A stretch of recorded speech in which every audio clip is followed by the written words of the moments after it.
Before I start this recap, can somebody let me know, did Stormy and Courtney ever make it to their destination?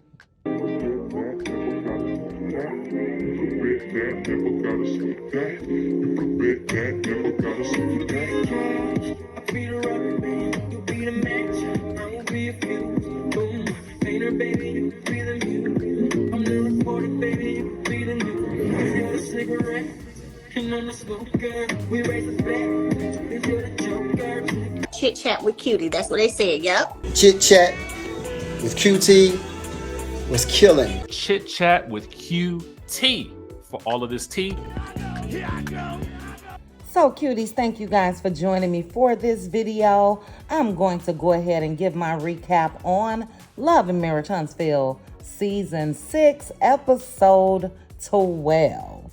Now, the episode did start off where it left last week with petty, scary Betty marching down that driveway with the Freddy Krueger and Michael Myers music playing in the back.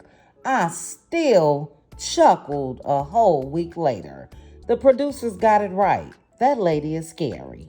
But anyway, Stormy was trying to get her to talk to her Aunt Lisa. Betty didn't really want to. Lisa walked away. Stormy begged her mama, can you please say something? She said, how the F I'm supposed to talk to somebody that's walking away? Good job, Lisa, from walking away from that nonsense. Lisa has already let it be known that she's gone through this for years when it comes to Betty, and sometimes enough is just enough. And speaking of Stormy, let me go ahead and give the recap of the other scene that she was in with her and Courtney driving and driving and driving. Where to? I don't know. First, let me say to the producers, Carlos, I don't know who it was, the music playing in the background while Stormy and Courtney were driving was a tad bit too much. I mean, I really had to look and see if I was watching All My Children or One Life to Live or Love and Marriage Huntsville. Made up storyline, if you ask me. They talked about how when they first started the business, they were able to do things on their own. Now they have this big crew and things aren't getting done. Stormy also mentioned to Courtney how her and Junior were good, and she sort of regrets, I guess, the exchange between Betty, Lisa, Stormy, and Junior. Courtney shared some information, and what he said, we all have been saying. I know I have. He said that Betty wants Stormy to herself.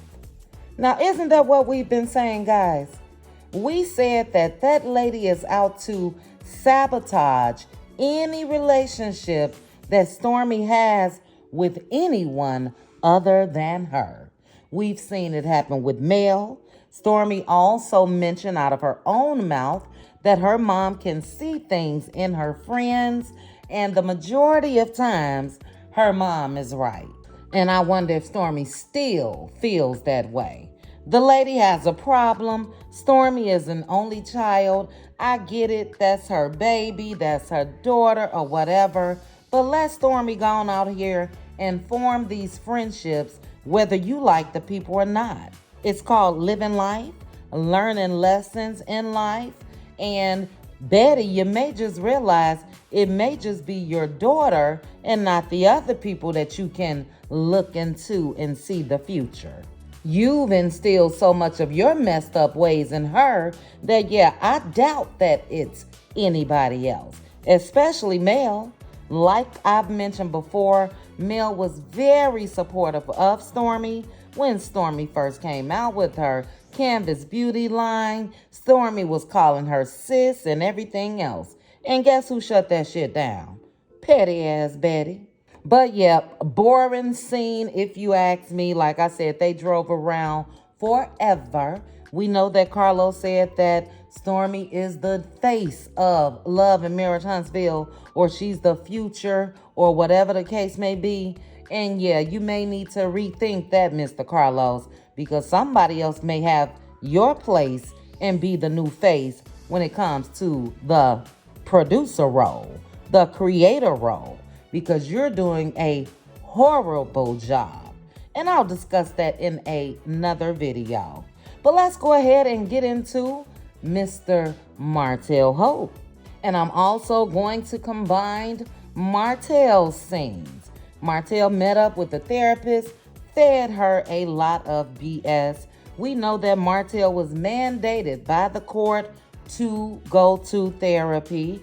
And as always, I just got the feeling that it was him still being the victim. Martel really does not want to take a look at his past or anything like that.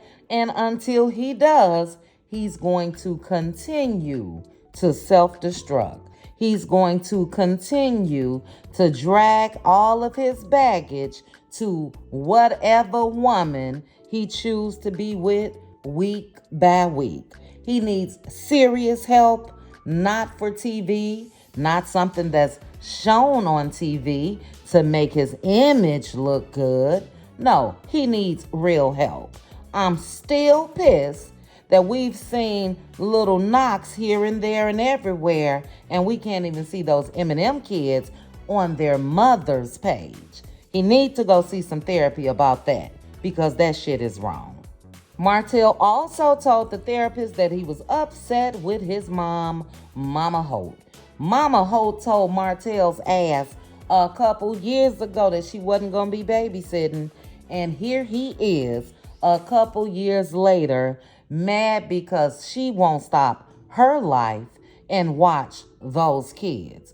What, Martel? Are you scared to get another babysitter after you complained about Mel and all of the babysitters that you allege that she had?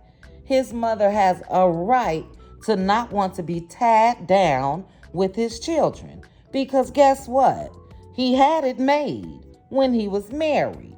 It was mom and dad in the house, and there were no outside babies. So now you want me to watch the kids that you had with your wife, as well as the kid that you had with your side chick. She's not no built-in babysitter, and I really didn't like how he tried to manipulate his mom based on his own words and said that as much as he does for her, she should want to watch his kids, or whatever the hell this man said. Look, she brought you in this world. That's enough. So I don't care what he does for her. He can never repay her on that level. And like I said, she got a right to want to live her life and not be stuck with his kids while he run to Atlanta, try to be with Belinda, while he run over there and try to be with Coleslaw, while he's still worried about Mel, all of the above. Watch your own kids. You wanted full custody of the M&M kids. For what? To let Mama Holt watch them? So yeah, anyway, enough of that.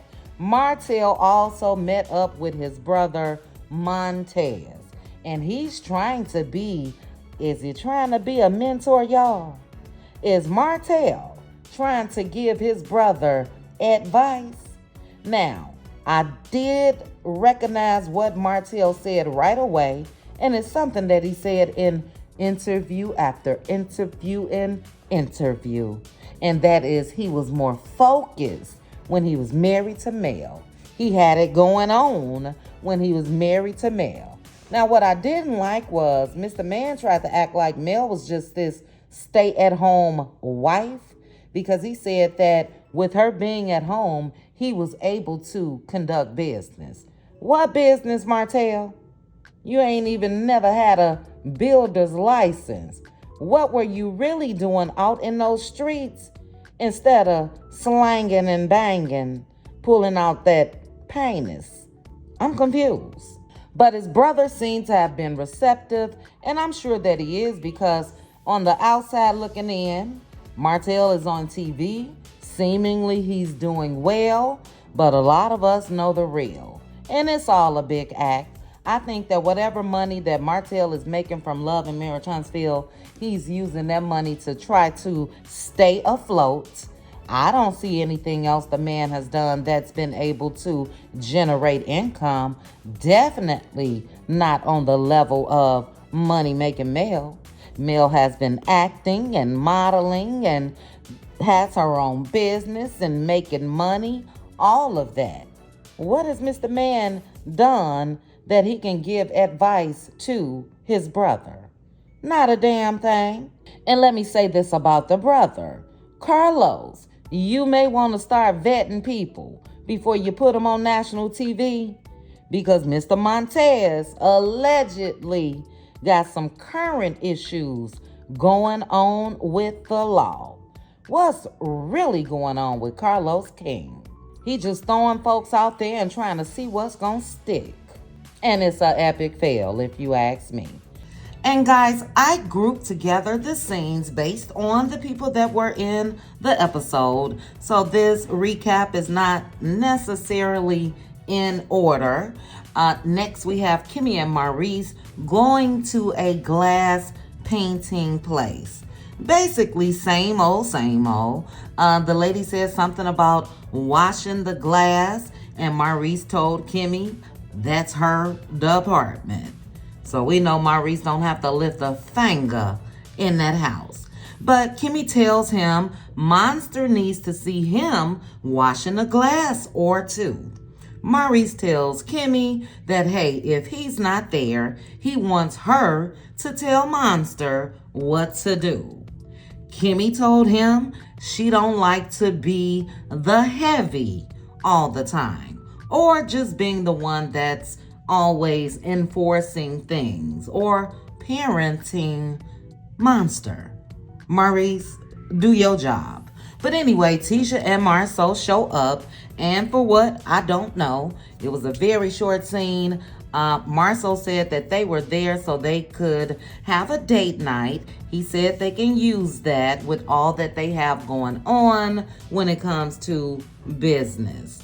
But they asked Kimmy and Maurice what's going on, and Maurice tells them that Kimmy does not feel at liberty punishing Monster.